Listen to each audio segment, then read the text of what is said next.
అవసరం లక్షల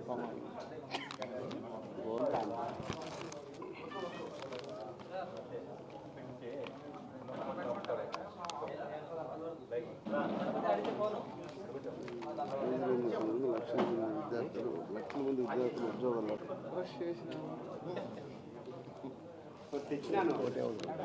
మహేంద్ర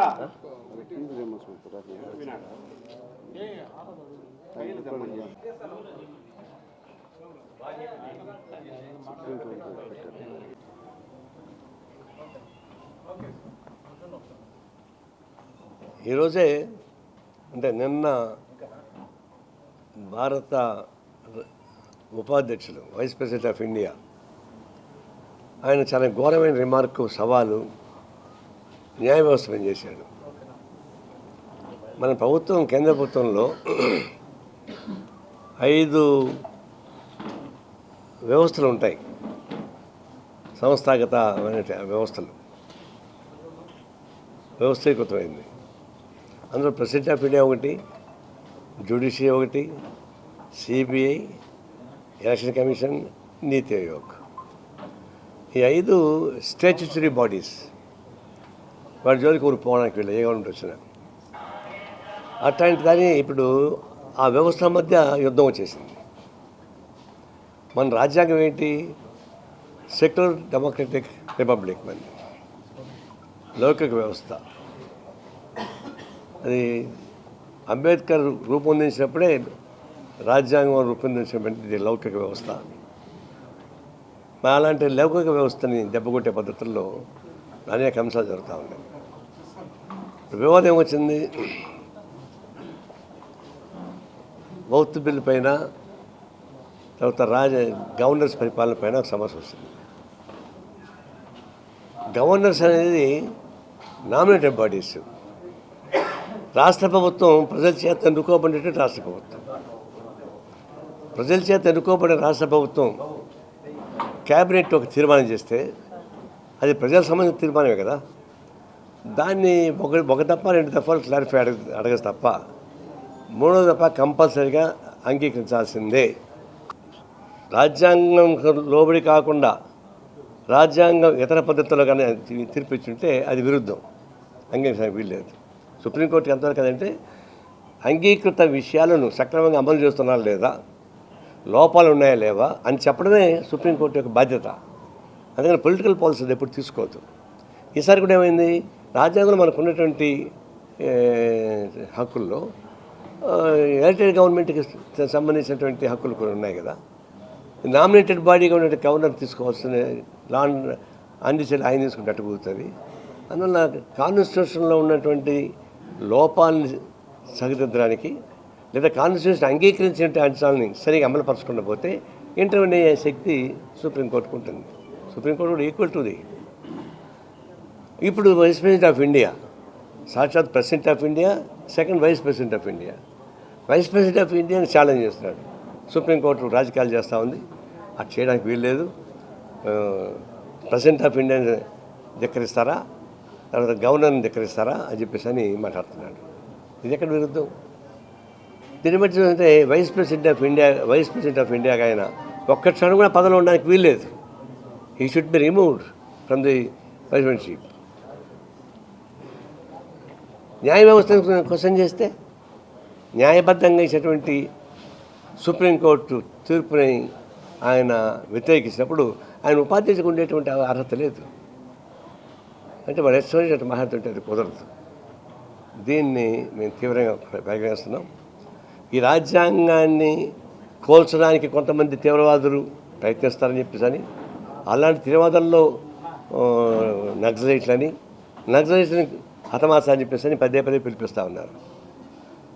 సరే, విప్లవ పోరాటానికి నమ్మినటువంటి నక్సలైట్లు వాళ్ళ పాలసీ వేరుగా ఉండొచ్చు. ఈ రాజ్యాంగం మాకు సంబంధం చెప్పేసి అది వాళ్ళ విధానం. కానీ మీరు రాజ్యాంగాన్ని ఆమోదిస్తామని చెప్పి రాజ్యాంగం పదవులు తీసుకొని రాజ్యాంగానికి వ్యతిరేకంగా మాట్లాడుతున్నారు కదా. ప్రధానమంత్రి కానీ వైస్ ప్రెసిడెంట్ ఆఫ్ ఇండియా కానీ ఎవరు ద్రోహులు? ఇప్పుడు ప్రజల చేత ఎన్నుకోబడిన మీరు ద్రోహులుగా మిగిలిపోతున్నారు, మీరే తప్పులు చేస్తున్నారు. అన్నప్పుడు మిగతా వాళ్ళని భావాలు తేడా ఉండేవాళ్ళంతా చంపాలని ప్రయత్నిస్తున్నారు. భావాలు తేడా ఉంటే భావాల ఘర్షణ పడతాయి, చర్చించుకోవచ్చు, పరిష్కారం చేసుకోవచ్చు. వినకుండా పోతే ఎవరి భావాలు వాళ్ళకు ఉంటాయి.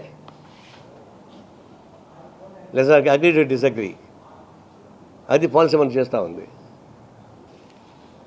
ఇప్పుడు ఫీజు రియంబర్స్మెంట్, విద్యార్థులు ఒకప్పుడు ఫారిన్ పోతే 30-40 ఏళ్ల క్రితం విదేశాలకు పోతే అంతా బాగా బలిసిన కుటుంబాల నుంచే ఉండేవాళ్ళు. అప్పర్ క్యాస్ట్ వాళ్ళు, బాగా డబ్బులు ఉండేవాళ్ళు, వాళ్ళే అడిగి పోయి చదువుకోవడం, వ్యాపారం చేసుకునేవాళ్ళు. కానీ చంద్రబాబు నాయుడు వచ్చినాక ఇంజనీరింగ్ కాలేజెస్ విపరీతంగా పెట్టాడు. కోళ్ళఫారాల్లో కూడా ఇంజనీరింగ్ కాలేజీ పెట్టేశాడు. కొన్ని కాలేజీ పేర్లు కోళ్ళఫారం కాలేజ్ అంటారు దాన్ని. ఇన్ఫ్రాస్ట్రక్చర్ లేకపోయినా పెట్టేశాడు. తర్వాత వైఎస్ రాజశేఖర్ వచ్చిన తర్వాత చదువుకున్న వాళ్ళకందరికీ ఫీజు రియంబర్స్ పెట్టేశాడు. దాంతో ఏమైంది, ఎస్సీస్, బీసీస్, బలహీన వర్గాలు, పేదవాళ్ళు అందరూ కూడా చదువుకోవడం, వాళ్ళు ఫారిన్ పోవడం వచ్చేసింది. లోన్స్ ఇస్తున్నారు వాళ్ళకి. ఇప్పుడు పోయి చూస్తే ఏ మూల పోయి చూసినా ఎస్సీస్, బీసీస్, వీకర్ సెక్షన్స్ కోకొల్లగా కనిపిస్తారు. 30 ఏళ్ల క్రితం అది కాదు పరిస్థితి.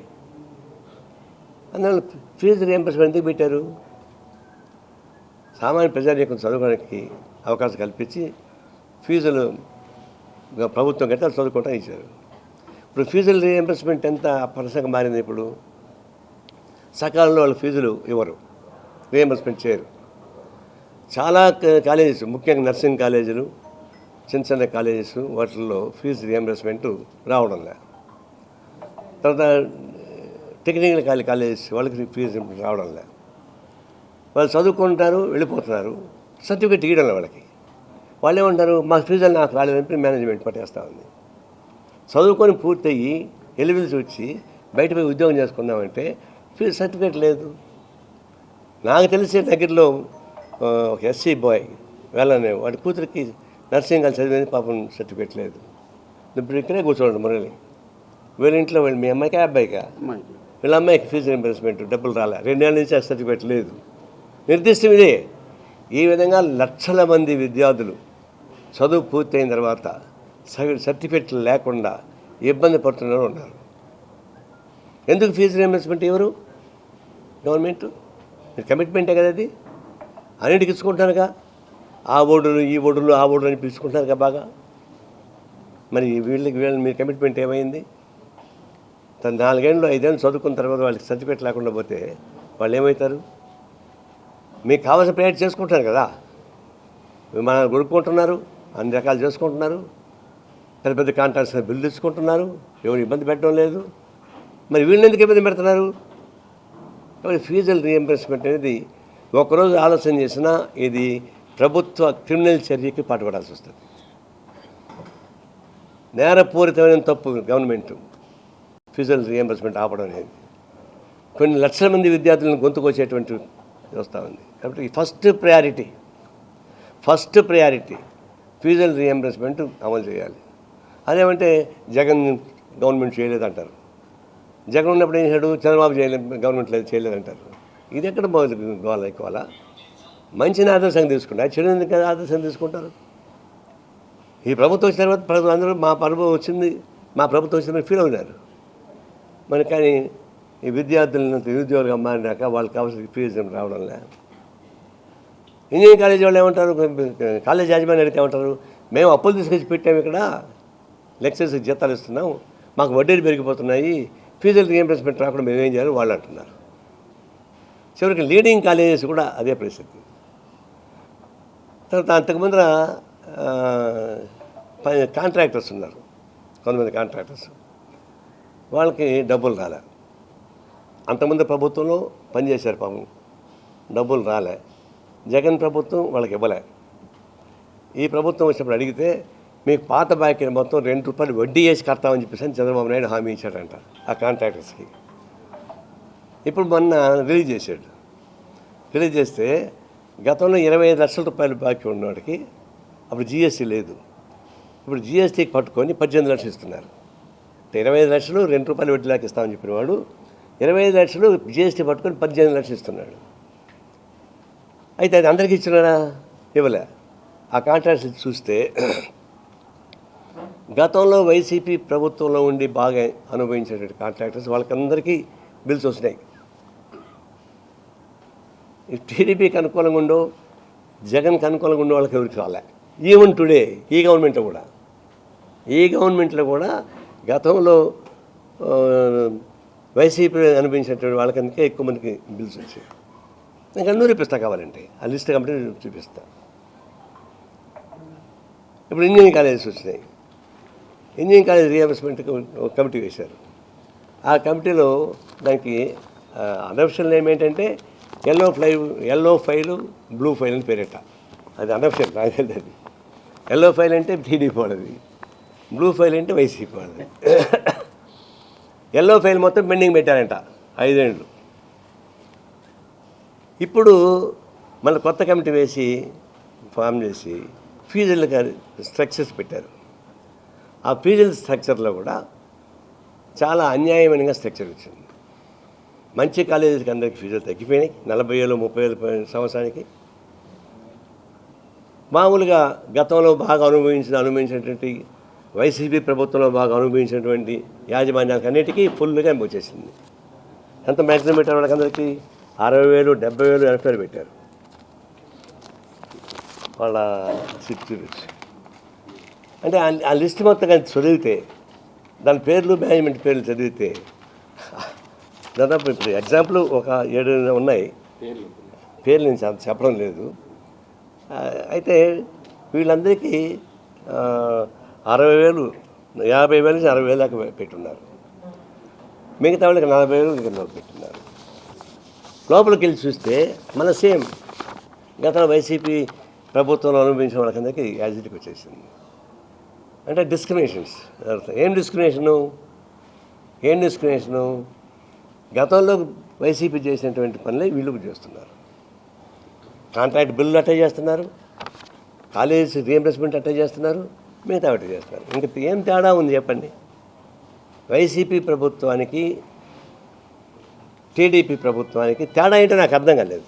పైన చంద్రబాబు నాయుడు ఉన్నాడు, లోకేష్ ఉన్నాడు, టీడీపీ ఉంది, వెనక ఆయన మన బొమ్మ ఉంటుంది, సింబల్ ఉంటుంది, ఇంతవరకు బాగానే ఉంటుంది. కింద లేదే, కిందంతా మళ్ళీ వైసీపీ పాలన కనిపిస్తూ ఉంది నాకు. ఇప్పుడు 3 ఎగ్జాంపుల్ చెప్తున్నా. ఎంక్వైరీ చేస్తే మేము నిరూపిస్తాం మీరు ఏమేమి తప్పులు చేశారు. ఇది దీనివల్ల ఏమవుతుంది, చెలగాటం, చాలా నష్టం వచ్చేటువంటి పరిస్థితి వస్తూ ఉంది. దీని మీద సమగ్రంగా విచారణ జరిపించి ఆ ఫీజుల అనౌన్స్మెంట్లో అవసరమైన మార్పులు చేయాల్సిన అవసరం ఉంటుందని చెప్పి నేను కోరుతా ఉన్నాను. అట్లాగే ఇప్పుడు నిన్న పెద్ద రాద్ధాంతం జరిగింది టీటీడీ గోశాల.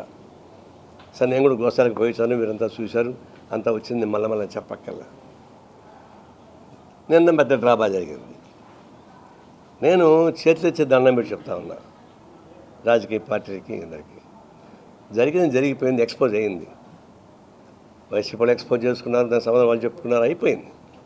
మళ్ళా దీన్ని రాద్ధాంతం చేసి ఈ అంతర్జాతీయ స్థాయిలో ప్రాముఖ్యత కలిగినటువంటి తిరుమల తిరుపతి దేవస్థానం ప్రాముఖ్యత తగ్గించబాకండి. దాన్ని తగ్గిస్తే నష్టం ఎవరికి? దేవుడికి నష్టం వస్తుందని తెలుసు. పాపం ఆయన రాయిలాకుండా నాకేం తెలుస్తుంది. పాపం ఆయన పేరు చెప్పుకొని వ్యవస్థ బతుకుతూ ఉంది. పిలిగ్రిమ్స్ లక్షలాది మంది, కోట్లాది మంది ప్రజలు భక్తి శబ్దాలతో వస్తున్నారు. వాళ్ళకి నమ్మకం ఉంది, మాకు నమ్మకం లేకపోతే వాళ్ళకి నమ్మకం ఉంది. నమ్మకుండా వాళ్ళు మేము గౌరవిస్తాం తప్ప అసహించుకోం. రిలీజియస్ ఇన్స్టిట్యూషన్స్ కానీ దేవాలయాలు కానీ మీద మాకు భక్తి లేకపోయినా మేము దాన్ని గౌరవిస్తాం. అంటే అదొక వ్యవస్థ, అది మేము విభేదించవచ్చు, కానీ మా గౌరవం మాకుంది. అందుకని దాన్ని ఇప్పుడు అగౌరవపరచం. అలాంటి వ్యవస్థను మీరేమో నమ్ముతున్నారు. దీన్ని ఎవరైతే ఎక్స్పోజ్ చేస్తున్నారో వాళ్ళు దేవుణ్ణి నమ్ముతున్నారు, దేవునికి పూజ చేశారు, పాదసేవలు చేశారు. ఎవరైతే దేవుణ్ణి నమ్ముకున్నారో మీరంతానేమో దేవుణ్ణి ఆ దేవస్థానాన్ని గబ్బట్టించని ప్రయత్నిస్తున్నారు. మేము వ్యవస్థను కాపాడాలని మేము ప్రయత్నిస్తున్నాం. ఈ రోజు నుంచి మళ్ళీ ఆ ప్రస్తావన చేయబాకండి. ప్రత్యక్షంగా కానీ పరోక్షంగా కానీ సోషల్ మీడియాలో కానీ ఈ తిరుపతి దేవస్థానం గురించి మళ్ళా చెడు ఆలోచించే పద్ధతుల్లో ప్రవర్తించబాకండి. ఆందోళన చేయాల్సిన పని లేదు. ఏదంటే నిర్దిష్టంగా లెటర్ రాయొచ్చు, ఫలానా అంశం పని లెటర్ రాయొచ్చు, తప్పేం లేదు. టీటీడీ చేసేటువంటి అనేక ఏదైనా అవకతవకలు దాన్ని సంబంధించాలని నా ఉద్దేశం కాదు. దాన్ని గౌరవప్రదంగా దాన్ని పరిష్కారం చేసుకోవాలా, ప్రజానీకానికి అపనమ్మకం జరగకూడదు, యాత్రికులకి మనోభావం దెబ్బ తినకూడదు అనేది నా ఉద్దేశం. ఇది ఇంకొక ఇష్యూస్ ఉన్నాయి, నేను అప్పుడే రైజ్ చేశాను. కింద లోపల పనిచేసే వాళ్ళు 3 రకాలు ఉన్నారు. ఒకళ్ళు ఫారెస్ట్ నుంచి డిపార్ట్మెంట్ వచ్చిన వాళ్ళు, 2 టైమ్ స్కేర్ వాళ్ళు, 2 కాంట్రాక్ట్ అవుట్సోర్సింగ్, 3 రకాలు ఉన్నారు. చాలా పేదవాళ్ళు, వాళ్ళకి జీతాలు అనేక వ్యత్యాసాలు ఉన్నాయి. వాటిని గురించి మాకు అభ్యంతరం. నేను ఇప్పుడు దీన్ని కలపదలుచుకోలే. ఇది అయిన తర్వాత కొనాలిన తర్వాత ఆ లోపల కార్మికులకు వచ్చేటువంటి అనానమలి వ్యత్యాసాలు సరిచేయమని చెప్పేసి మా పార్టీ ఆందోళన చేస్తుంది, మా ప్రజాసంఘం ఆందోళన చేస్తాయి. అయితే ఇప్పుడు దాన్ని క్లబ్ చేయదలుచుకోలేదు. దాని ఆ ఇష్యూ వేరు, వర్కర్స్ సమస్య వేరు. ఇంకేమైనా అవినీతి ఏమైనా జరుగుతుంటే దాన్ని బట్టబయలు చేయడం మాకు అభ్యంతరం లేదు. కల్తీ కలర్ ఇంత సీట్ వేసేంత మన నివేదిక కనపడడం లేదు. వాటిపైన చేసుకోండి, కానీ ఏదో పశువుల్ని గోవుల్ని అడ్డం పెట్టుకొని దీన్ని రాద్దాన్ని చేయడం అనేది కరెక్ట్ కాదు. దానికి ప్రో అండ్ అగెనిస్ట్, అనుకూల వ్యతిరేక ఉద్యమాలు వస్తే అంతిమంగా తిరుమల దేవస్థానానికి నష్టం వస్తుంది. దాని జోలికి పోవద్దని మాత్రం కోరుతున్నాను. ఇక మీద అలాంటి ప్రస్తావన చేయపాకని చెప్పి కోరుతున్నాను.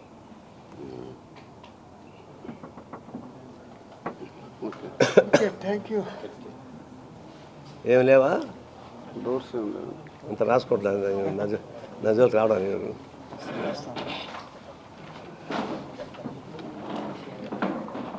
ఇంతగా మనం అనుకుంది అంతే. ఏమా? Okay, thank you.